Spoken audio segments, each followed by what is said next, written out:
আর কি। তো প্রথমত আমার খামারে হাঁসগুলা যে খাবারগুলা দেই, আর এখন পরিপূর্ণ আমার খামারে হাঁসগুলা সুস্থ আছে আপনাদের দোয়ায়। তো ছোট ছোট করে এই বাঁধাকপি বাজার থেকে নিয়ে আসছিলাম অল্প দাম দিয়ে। তো ওটার সাথে মিক্স করে লেয়ার ওয়ান, আর যেহেতু বাজার এবং আবদ্ধ অবস্থায় হাঁস পালতে গেলে অনেকটাই খরচ, বা এই খরচ না বাঁচাইলেও আপনার লাভের মুখ খুবই কম দেখবেন। তো সেই প্রেক্ষিতে গুঁড়ার সাথে মিক্স করছিলাম কিছু বাঁধাকপি, এবং সাথে আছে বাজার থেকে নিয়ে আসছিলাম লেয়ার ওয়ান 1 বস্তা আর কি। তো ওটার সাথে মিক্স করে 2 বেলা 3 বেলা খাবার চলে। আর বিকাল টাইমে একটু গুঁড়ার সাথে ডান মিক্স করি, সব মিলিয়ে আর কি। তো এই খামার সেক্টরে আপনার শুরু করতে গেলে লাভ লস সব মিলেই আপনার দেখতে হয়। তো গত একটা ভিডিও দিছিলাম যে খামারের ভিতরে ইনকিউবেটর নিয়ে আসছিলাম, এই ইনকিউবেটর থেকে মূলত হয়তো এটান থেকেই মনে হয় আমার এই সমস্যাটা হয়।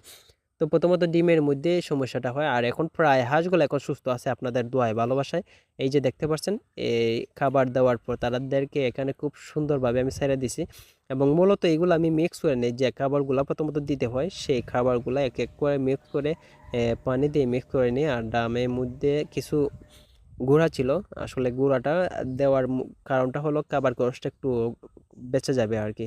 সেই কারণে এই গুঁড়াটা আমি মিক্স করে নিছি। তো একে একে মিক্স করার পর এগুলো খাবারগুলো আমি 3 বেলা চালায় যাই। অনেকে ভাবতে পারেন